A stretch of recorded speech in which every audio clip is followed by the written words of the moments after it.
یہ سوال مورا امیر المومنین علیہ السلام سے کیا گیا تھا کہ آدم سے پہلے بھی کچھ تھا، تو آپ نے فرمایا کہ آدم.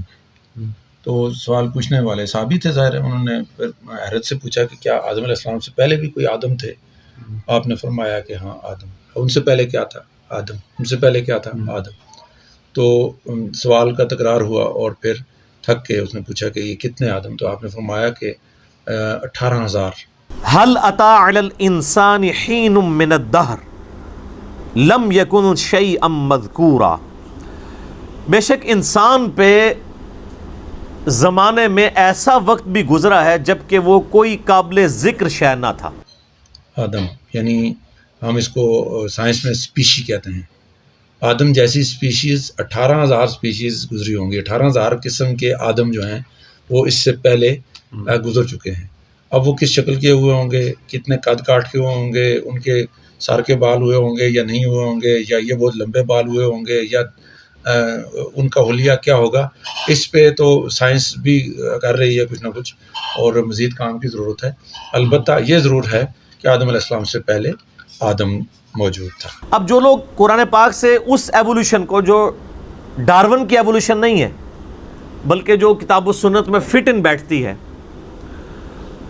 جس طرح کہ سورہ آل عمران میں بھی آتا ہے کہ ہم نے حضرت آدم علیہ السلام کو چن لیا، اور اسی طریقے سے سیدنا عمران کے بارے میں آتا ہے ان کی اولاد کو ان کو چن لیا، یعنی نبوت کے لیے. تو وہ کہتے ہیں آدم علیہ السلام کو بھی اللہ نے چنا ہے. تو چناؤ اسی وقت ہوتا ہے جب ایک سے زیادہ آدم ایگزسٹ کرتے ہوں، ان میں سے کسی ایک کو چن کے اللہ تعالیٰ نے ہمارا جد امجد بنا دیا، اور اس کو ایسا سلیکٹ کیا کہ اس سے آگے نسل چلائی. تو وہ بھی ان آیات سے، یہ میں آپ کو اسکول آف تھاٹ بتا رہا ہوں، میں یہ نہیں کہہ رہا کہ یہ عقیدہ ہے. جو ایگریڈ اپان عقائد ہیں وہ تو پہلے دو ہی ہیں، لیکن یہ بھی جو لوگ ان معاملات میں قائل ہیں وہ اس سے لیتے ہیں کہ انسان پہ ایک بہت بڑا پیریڈ ایسا بھی گزرا ہے جب تک کہ وہ اللہ تعالیٰ نے آدم علیہ السلام کو اس طریقے سے ایوالو نہیں کیا تھا. انسان تو آباد تھے دنیا میں، لیکن انہی میں سے پھر ایک کو چنا خاص طور پہ، حضرت آدم علیہ السلام کو. ان میں اپنی روح پھونکی. پہلے ایک زندگی تو تھی، آپ دیکھیں جانوروں میں بھی زندگی ہے لیکن روح نہیں ہے. بندر کے اندر روح نہیں ہے، زندگی ہے. یہ روح جو ہے یہ اللہ تعالیٰ نے انسان کی خصوصیت بنائی ہے. وَنَفَخْتُ فِيهِ مِن رُوحِي، جب میں اس میں اپنی روح پھونک دوں پھر تم سجدے میں گر پڑنا. یہ اللہ تعالیٰ کا خاص امر ہے. اور اس کا نام کہیں نسناس بھی ملتا ہے، یعنی یہ ناس ہیں جو آدم علیہ السلام کے بعد کے زمانے کے لوگ ہیں، اور ان کو نسناس بھی کہا جاتا ہے. تو البتہ اس کا دقیق مطالعے کی ضرورت ہے کہ یہ کیا تھا اور کس طرح، اور ان کی عادتیں کیا تھیں. تو یہ ہے آدم کے حوالے سے، جو کہ ڈارون کی جو تھیوری ہے. ڈارون کی تھیوری جب ہمارے مسلمانوں کے سامنے رکھی جاتی ہے تو وہ اسے مسترد کرنے پہ مجبور ہوتے ہیں.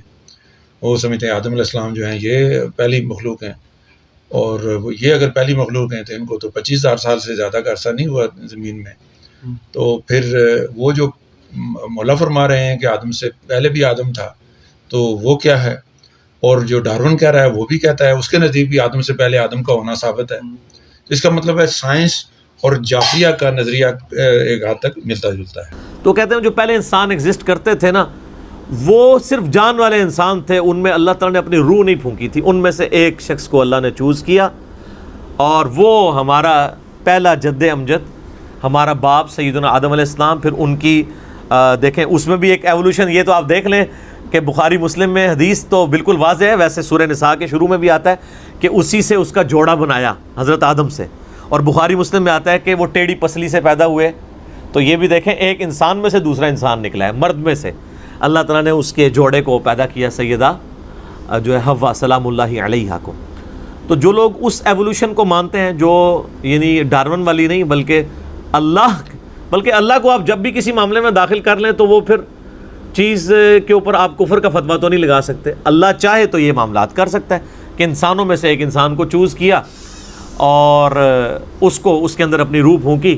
تو وہ کہتے ہیں وہ جو پہلا انسانیت کا ایک پیریڈ تھا، بہت بڑا پیریڈ جس میں کئی انسان آباد تھے، تو وہ قابل ذکر نہیں تھے. قابل ذکر انسان اس وقت ہوا ہے کہ جب ان میں سے آدم کو چنا، اس میں اپنی روح پھونکی، اور پھر اس سے سارا سلسلہ شروع ہوا، اور فرشتوں کو مجبور کیا اس کے علم کی وجہ سے جو اللہ نے آدم علیہ السلام کو دیا تھا کہ وہ اس کو سجدہ کریں. اب کہاں جا کے یہ نہیں ملتا، یہ چیز بھی مزید تحقیق سے واضح ہو سکتی ہے، لیکن اس کے لیے ایک شرط ہے کہ ہمارے جو اہل بیت کے مرابط سے فیض پانے والے لوگ، یعنی جو طالب علم یونیورسٹیوں کے اور فیکلٹی ممبرز جو ممبر سے مجالس میں سنتے ہیں اور ائمہ معصومین کے اقوال فرامین سنتے ہیں، ان کی کتابوں میں یہ پڑھتے ہیں اور دعائیں بھی پڑھتے ہیں طرح طرح کی، انہی دعاؤں میں یہ جواب چھپے ہوئے کائنات کے بارے میں بھی. اگر وہ ان کا مطالعہ دعا کے طور پہ نہ کریں، اس میں کائنات کے رازوں کے طور پہ ان کا مطالعہ کریں، تو پھر اگر وہ فزکس کے ہیں تو انہیں فزکس کے قوانین ملنا شروع ہو جائیں گے، اگر وہ کیمسٹری کے ہیں تو کیمسٹری کے قوانین ملیں گے. تو وہ کہتے ہیں وہ جو لانگ پیریڈ آف ٹائم گزرا ہے نا انسانوں پہ، یہ اس کی طرف بھی اشارہ ہو سکتا ہے. اب یہ متشابہات ہو جائیں گے پھر یہ والے معنی، کیونکہ آج ہمیں سائنس یہ بتا رہی ہے کہ لاکھوں سال پرانے ڈھانچے بھی انسانوں کے ملے ہیں، جبکہ ہمیں جو ریلیجس اسکول آف تھاٹ سے، چاہے وہ مسلمانوں میں ہو یا کرسچنز یا یہودیوں کو آپ دیکھیں، تو ہمیں اوورآل جو انسانی تاریخ کا پتہ چلتا ہے نا تورات کی روشنی میں، وہ 10,000 سال سے زیادہ نہیں ہے. ہم حضرت ابراہیم علیہ السلام کا بھی جب ذکر کرتے ہیں تو مسلمانوں کے ہاں یہ رناؤڈ ہے کہ آلموسٹ 5,000 سال پہلے حضرت ابراہیم علیہ السلام اس دنیا میں تشریف لائے تھے. نبی علیہ السلام والی تو خیر ایک مضبوط جو ہے ہمارے پاس ہسٹری سیف ہے، آلموسٹ 1400 سال پہلے، اور ان سے تقریباً 500 سال پہلے عیسیٰ علیہ السلام، وہ تو ہمیں بخاری میں حدیث بھی ملتی ہے. عبداللہ ابن السلام کہتے ہیں کہ نبی علیہ السلام اور عیسیٰ علیہ السلام کے درمیان تقریباً یہ جو فترت کا پیریڈ ہے یہ 600 سال کا ہے. وہ اس وقت تو تقریباً ہی بات ہوتی تھی، وہ 571 بنتا ہے. تو اس سے پہلے حضرت موسیٰ علیہ السلام کے بارے میں ہمیں تورات سے جو قرائن سے پتہ چلتا ہے کہ وہ تقریباً 1400 سال قبل از مسیح حضرت موسیٰ علیہ السلام کا دور بنتا ہے. تو اس طرح نون جو ہمارے پاس تاریخ ہے اس میں تو 10,000 سال سے پرانی تاریخ نہیں ملتی. اور یہ اکثر لوگ اعتراض بھی اس حوالے سے کر رہے ہوتے ہیں ریلیجن کے اوپر کہ بھی ریلیجن تو بتاتا ہے کہ جی انسان کی اس روئے ارض پہ جو زندگی ہے وہ 10,000 سال سے زیادہ پرانی نہیں ہے، جبکہ آج ہمیں جو ہے وہ کاربن ڈیٹنگ کے ذریعے ہم پرانے ڈھانچوں کی ڈیٹس بھی نکال سکتے ہیں کہ یہ کتنی پرانی تھی. تو وہ تو لاکھوں سال پرانے انسانی ڈھانچے بھی اس روئے ارض میں فاسلز کی فارم میں ملے ہیں. تو پھر وہ کون سے انسان تھے؟ تو پھر وہ لوگ جو اس آیت سے دلیل پکڑتے ہیں ایوولوشن کی، اور وہ یہ کہتے ہیں کہ وہ جو انسان آباد تھے وہ قابل ذکر انسان نہیں تھے جب تک کہ ان میں سے حضرت آدم کو نہیں چن لیا گیا. اور حضرت آدم کے چننے کا ذکر بھی سورہ آل عمران میں کہ ہم نے آدم کو چن لیا. تو وہ جو دوسرے لوگ ہیں وہ کہتے ہیں چنا کس میں سے؟ چنا اسی وقت جاتا ہے جب ایک سے زیادہ آدم موجود تھے.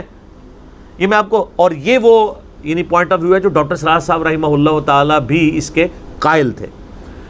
تو یہ رائے سے کوئی اختلاف رائے رکھ سکتا ہے، یہ کوئی پیٹ نہیں ہے، لیکن چونکہ ان آیات سے لوگ سہارا لیتے ہیں اس لیے میں نے اس چیز کو یہاں پہ ایڈریس کرنا ضروری سمجھا.